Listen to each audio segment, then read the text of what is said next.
The market master tipped her tomatoes into the open gutter at 6:09 in the morning, while her 4-year-old son was still standing beside the crate, holding it with both arms the way he had been taught.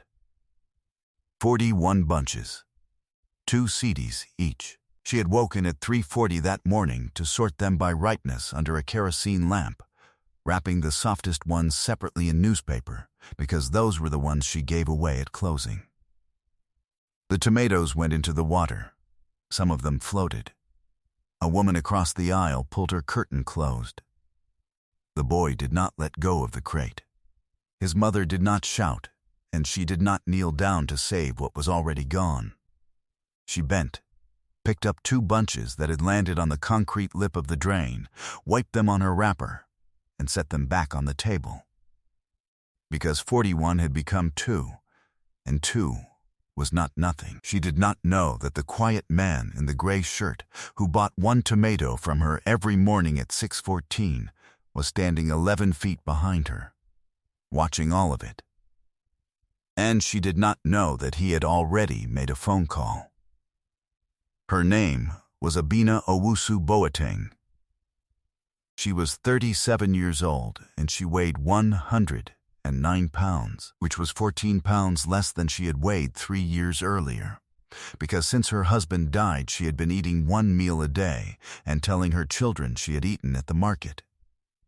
She sold tomatoes at stall 47 in row C of Mokola Market in Accra, 6 days a week, 12 hours a day. Her table was a wooden board laid across 2 crates, and the left board was loose. And she had never fixed it because the loose board was where she hid her money. She wore a green blouse she had bought second-hand at Cantamanto for 8 cedis, and it was faded almost to gray at the shoulders, and it was clean. That was the thing about Abena that the market women noticed. Everything she owned was old, and nothing she owned was dirty. She washed that blouse by hand every second night in a bucket behind the room she rented, and she hung it on a nail near the window so it would be dry by 3 a.m. Her shoes were rubber sandals with the left strap sewn back on with fishing line. When she walked upright, with her chin level, the way her grandmother had walked, and she had never once in 3 years let anyone in that market see her sit down and put her face in her hands. She had 3 children. Kojo was 11, Ajoa was 8, Yaw was 4, and Yaw came with her to the market every morning because there was no one to leave him with. Her husband, Kofi, had been a driver's mate on the Tema motorway route, and on a Wednesday in March 3 years ago the tro-tro he was hanging out of had been hit by a cargo truck at 5:52 in the morning, and the hospital had called her at 7:30, and by 7:45 she was a widow with 3 children and 42 cedis in a tin. The tin was still under the loose board. It was blue, dented on one corner, and it had been Kofi's, and the small key that opened it hung on a cord around her neck, under the blouse, against her chest. Inside the tin were coins, folded notes, and a green exercise book with a hard cover that she had not bought and had not inherited and could not explain. She had found it under the same loose board on her first day at stall 47, wrapped in a plastic bag, dry. Its spine cracked. The first page carried a name in careful blue ink. C.O. Mensa. The dates ran from 1986.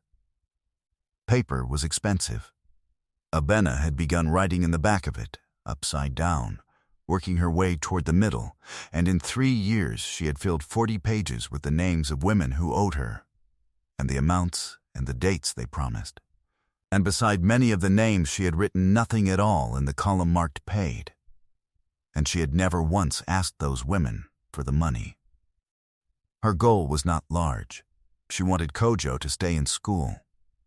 The fees were 320 cedis a term, and the term began in 19 days, and she had 206 cedis in the tin. Every morning at 6:14, a man in a plain gray shirt walked down row C and stopped at her table and bought 1 tomato.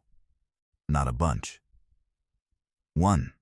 He paid 1 cedi in exact coins, and he never took a bag, and he never asked the price, and he never haggled, which in Mokola market is either the behavior of a fool or the behavior of a man who is not thinking about tomatoes. He was maybe 60. He had a thin scar above his left eyebrow, pale against the skin, about the length of a matchstick. He wore rubber slippers. He said good morning, and she said good morning, and he stood there for 11 or 12 seconds longer than a man buying 1 tomato needs to stand, looking at the underside of her table, at the left board, the loose one. Then he walked away. He had done this every morning for 3 months. Abina assumed he was a retired teacher.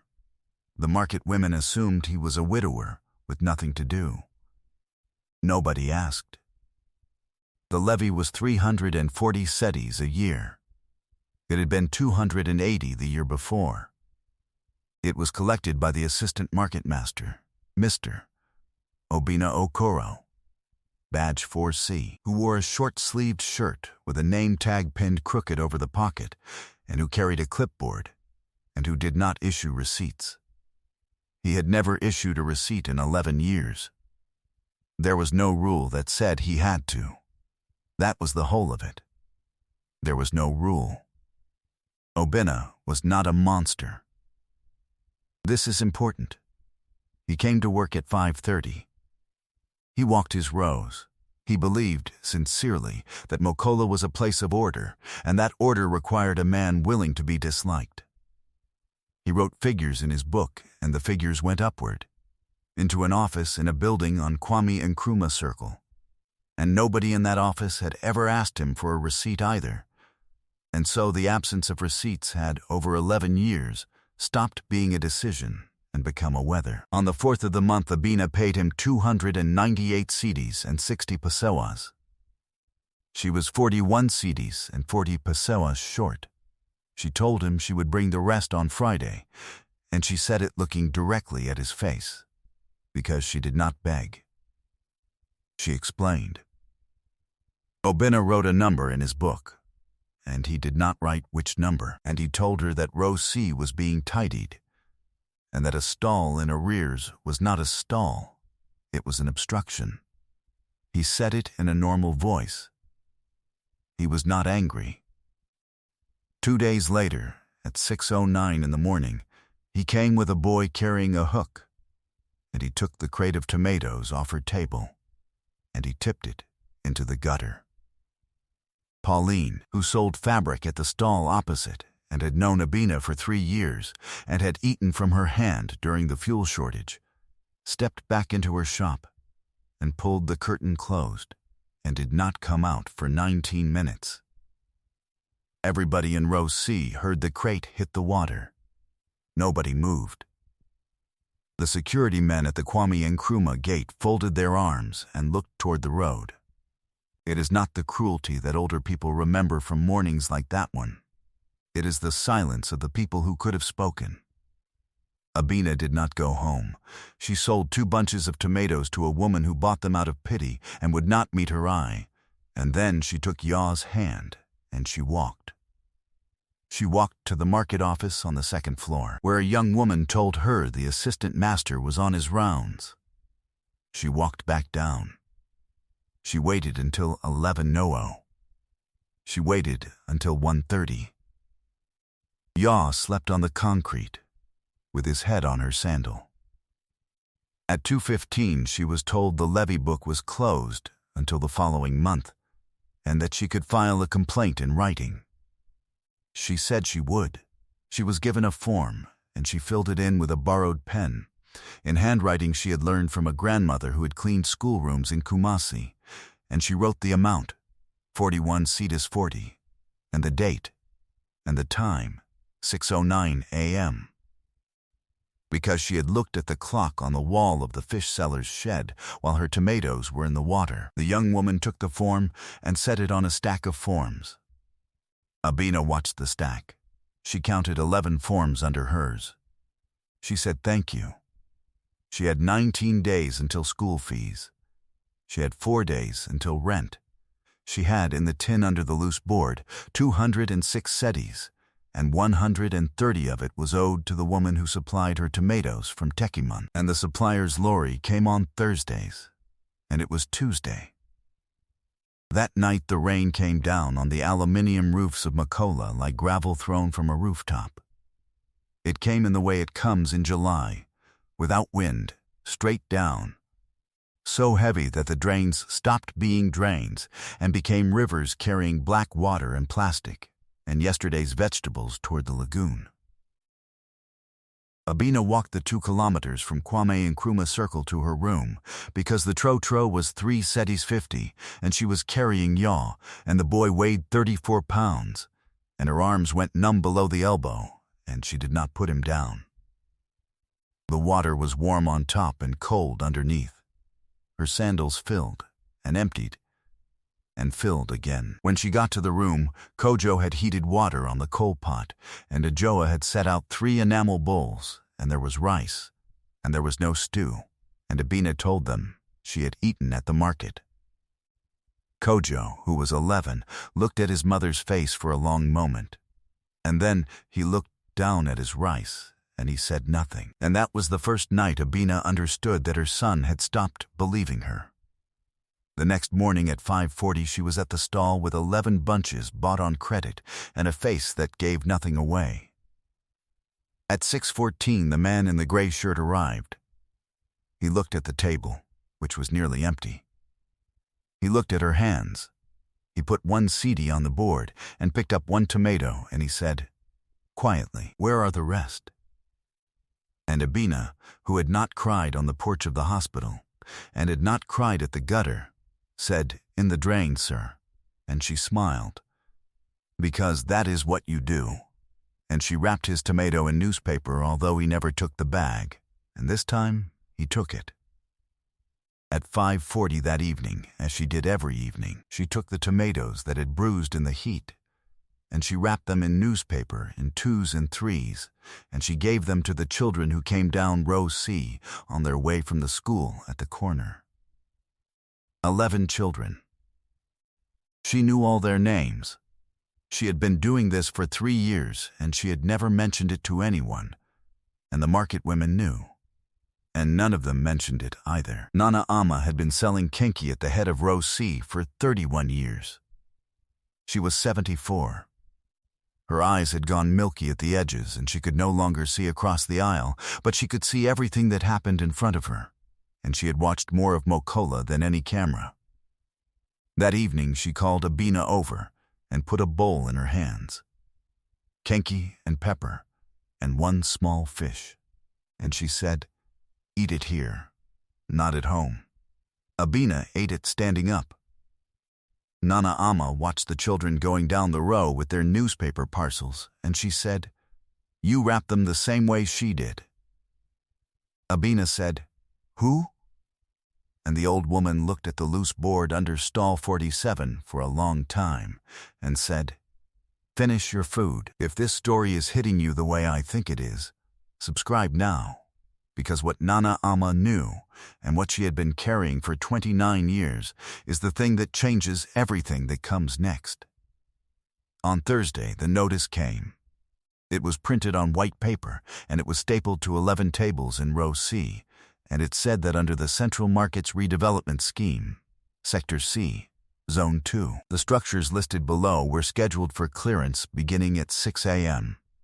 on the following Thursday, and that traders would be relocated to a temporary site at Kaneshi pending the completion of a new facility.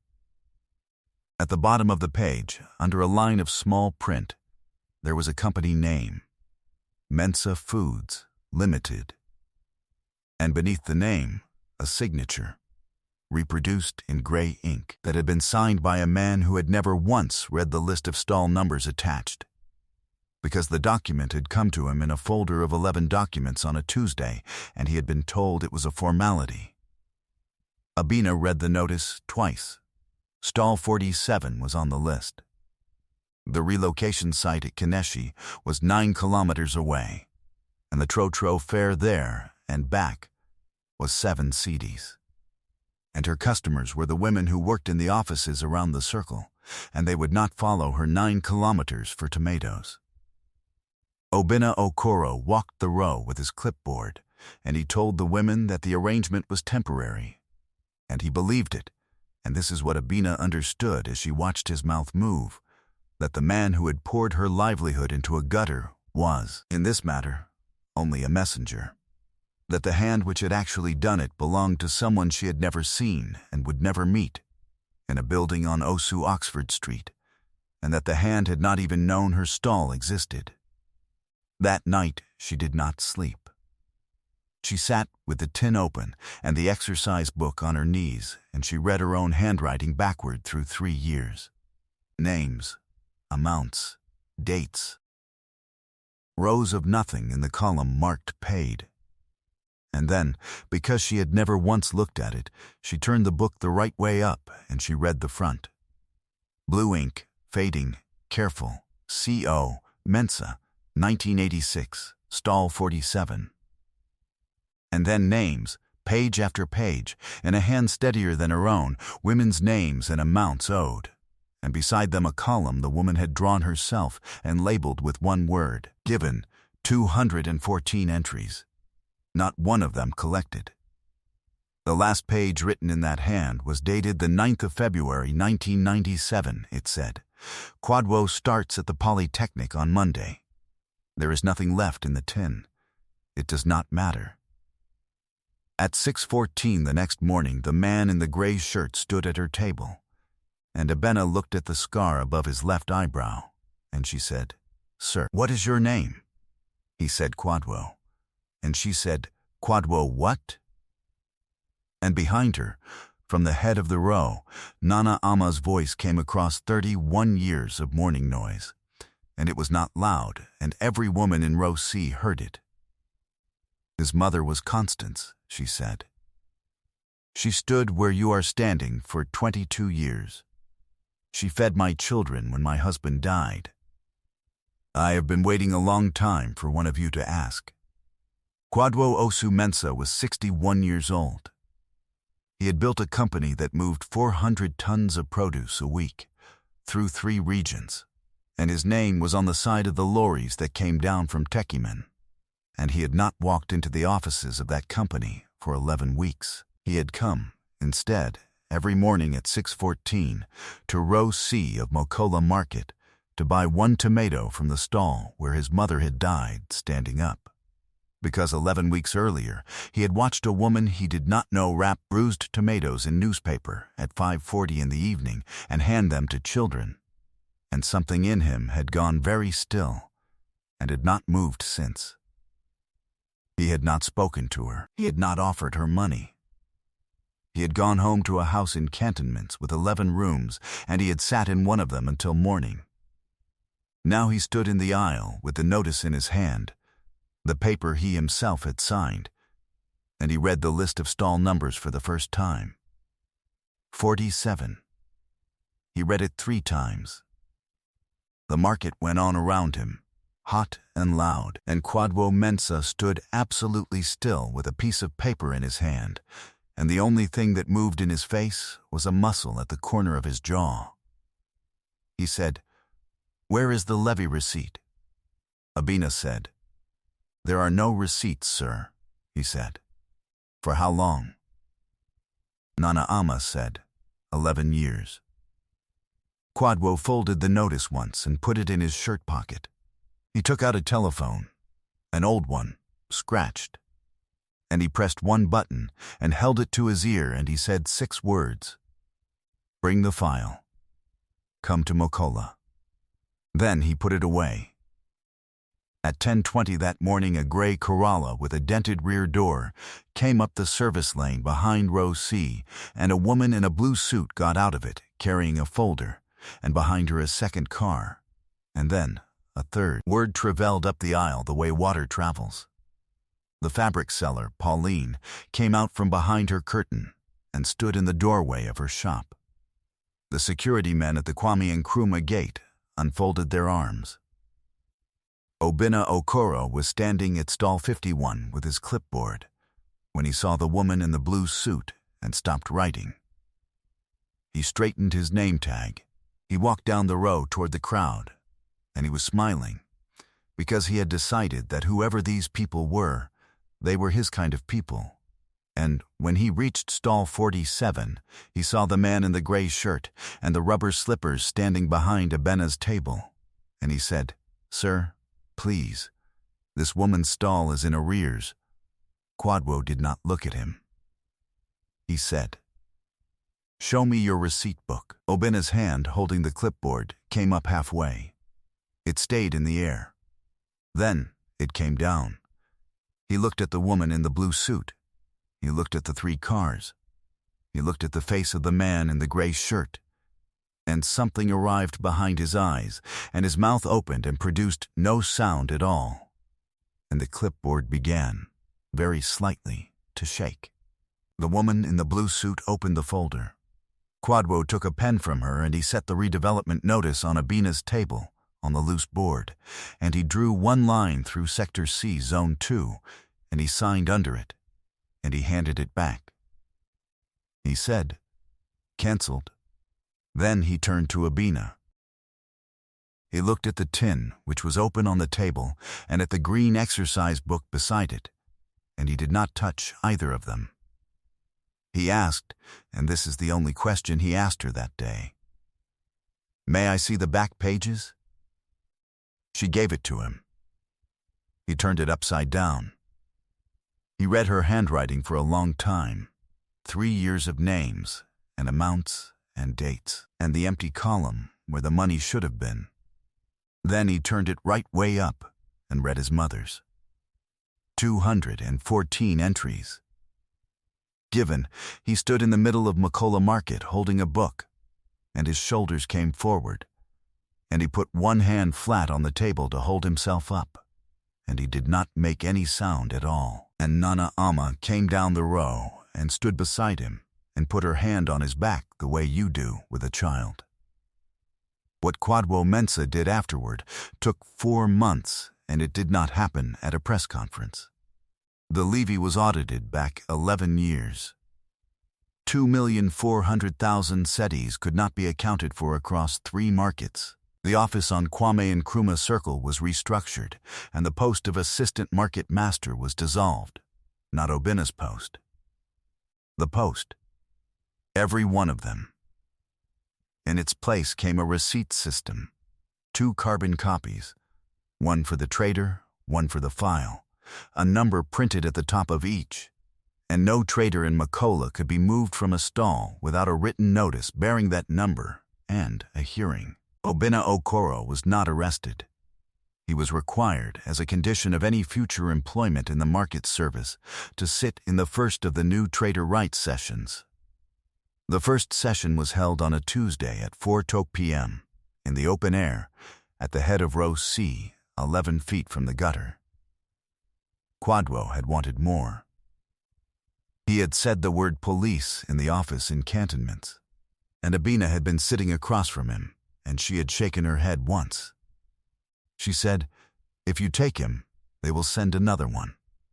Take the thing that let him do it." The redevelopment went ahead in Sector A, where the traders had asked for it, and row C stayed where it had stood since 1962. The Constance Mensah Market Trust was registered on the 12th of November with an initial fund of 4 million cedis, and its purpose, written into the first line of its constitution, was the extension of credit without interest to widowed traders in the Greater Accra markets, on the sole security of the trader's own record book. They needed someone to keep the records. They needed someone who understood what a name in a book means when there is nothing in the column marked paid. Abena Owusu-Boateng did not stop selling tomatoes.